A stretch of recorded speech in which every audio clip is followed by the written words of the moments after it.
Hello friends, welcome to my channel simply my style Telugu. నేను ఈ వీడియోలో నా మార్నింగ్ రొటీన్ అనేది మీతో షేర్ చేసుకోబోతున్నానండి.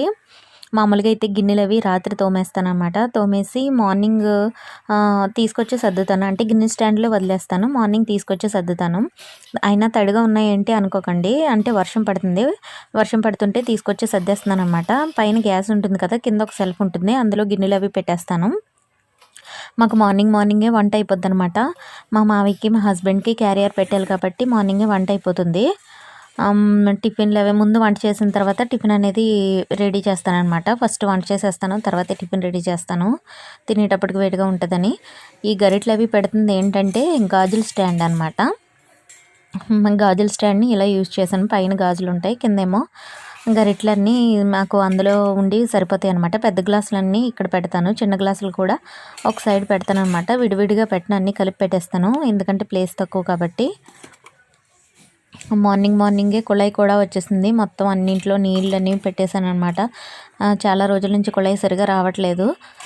ఈరోజు ఫుల్గా వచ్చిందని మొత్తం చిన్న గిన్నెలతో సహా చాలా వరకు అన్నింట్లో నీళ్లు పెట్టేశాను. మొత్తం గిన్నెలు అనేవి మాకు ఎక్కువగానే ఆగుతాయండి వాడడం అనేది. ఎందుకంటే నేను, మా హస్బెండ్, మా ఇద్దరు పిల్లలు, మా అత్తయ్య, మావయ్య ఆరుగురం కాబట్టి కొద్ది గిన్నెలు అనేవి ఎక్కువ అవుతాయి.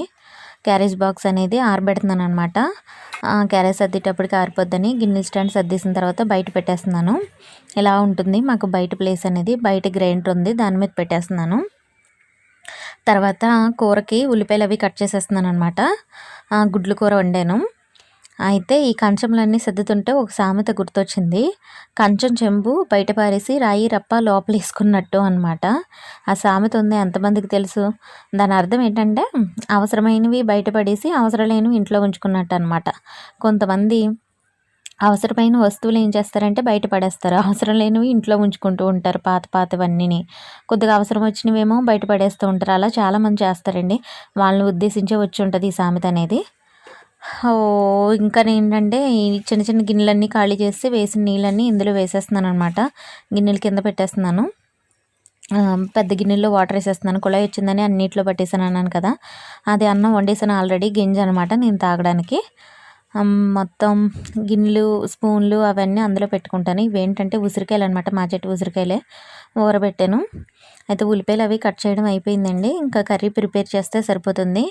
ఇంకా కర్రీ ఏం చూపించట్లేదు. ఎగ్ కర్రీ అది నేను ఇంకా ఇంతకుముందు వీడియోలో షేర్ చేశానని ఏం చూపించట్లేదు. గుడ్ల కర్రీయే వండాను. ఎక్కువగా గుడ్లే వండుతామండి మా ఇంట్లో, ఎందుకంటే మా హస్బెండ్కి గుడ్లు అంటే ఇష్టం కాబట్టి గుడ్లే వండుతాను. అయితే ఇప్పుడు నెక్స్ట్ ఒకటి నూడిల్స్ అనేది చూపించబోతున్నానండి. సోయా సాస్ నూడిల్స్ అనేది అది ఎలా ప్రిపేర్ చేయాలో మీరు చూడండి.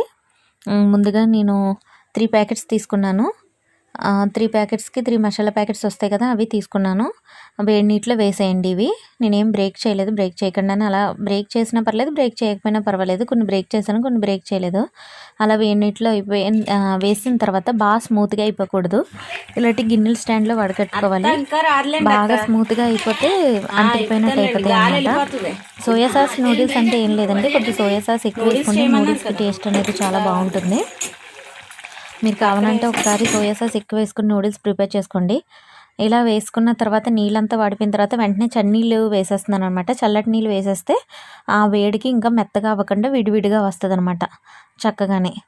ఈ విధంగా చల్లనీళ్ళు వేసుకొని మీరు కూడా. తర్వాత ప్యాన్ పెట్టి అందులోనే ఉల్లిపాయ, పచ్చిమిరపకాయ వేసాను. ఈ స్టైల్లో చేస్తే నూడిల్స్ అయితే చాలా బాగుంటుందండి. తర్వాత ఎప్పి మసాలా ఇచ్చాడు కదా, మసాలా ప్యాకెట్, చాట్ మసాలా, ఆ మసాలా వేసేస్తున్నాను అనమాట. ఇందులో కొద్దిగా మనం ఇంకా వెజిటేబుల్స్ అవి యాడ్ చేసుకుంటే కొద్దిగా సాల్ట్ కూడా యాడ్ చేసుకోవాలి. మసాలా ముందే వేసేస్తాను నేను. వేసి ఉల్లిపాయలు, పచ్చిమిర్చితో ఫ్రై అయిపోనివ్వాలి. తర్వాత నూడిల్స్ అనేవి వేసేస్తున్నాను అనమాట. నూడిల్స్ వేసి ఈ మసాలా అంతా దానికి పట్టేలా బాగా కలిపేయాలి. ఇలా ట్రై చేయండి ఒకసారి. చిల్లీ సాస్ అనేది యాడ్ చేసుకోవాలి. ఇంకా కారం అది ఏమీ యాడ్ చేయకూడదు. సోయా సాస్ కొద్దిగా ఎక్కువ యాడ్ చేసాను చూసారా, కొద్దిగా వెనిగర్ అనమాట. చిల్లీ సాస్ కూడా ఎవరి స్పైసీనెస్ని బట్టి వాళ్ళు యాడ్ చేసుకోవాలి. కొద్దిగా టమాటా కెచప్ యాడ్ చేశాను. సాస్ అంటే టమాటా సాస్ యాడ్ చేసుకోవచ్చు, లేదంటే కెచప్ ఉంటుంది కదా, అది కూడా యాడ్ చేసుకోవచ్చు. యాడ్ చేసుకొని చక్కగా మా నూడిల్స్కి అంతటికీ పట్టీలా కలిపేసుకోవాలన్నమాట. కానీ ఒకటి మాత్రం మర్చిపోకండి, హై ఫ్లేమ్లో ఉండాలి. నూడిల్స్ ఎప్పుడు ప్రిపేర్ చేసుకున్న హై ఫ్లేమ్లో ఉంటేనే మంచి టేస్ట్ వస్తుంది అనమాట. సోయా సాస్ ఎక్కువ వేయడం వల్ల చూసారా కొద్ది బ్లాకిష్నెస్ అనేది వచ్చింది నూడిల్స్కి. ఇలా సోయా సాస్ ఎక్కువ వేసుకొని ప్రిపేర్ చేసుకుంటే చాలా బాగుంటుందండి. ఒకసారి ట్రై చేయండి. మీరు ఇదే కనుక నా ఛానల్ని ఫస్ట్ టైం చూడడం అయితే సబ్స్క్రైబ్ చేయండి. మీకు మంచి మంచి టిప్స్ కూడా వస్తూ ఉంటాయి. వ్లాగ్స్, బ్లౌజ్ కటింగ్ వీడియోస్, మంచి మంచి టిప్స్ ఇటువంటివన్నీ షేర్ చేస్తాను. వంటింటి చిట్కాలు ఇటువంటివన్నీ కూడా వస్తాయి. లైక్ చేయండి, షేర్ చేయండి, సబ్స్క్రైబ్ చేయండి. Thank you friends. By by. Thank you for watching.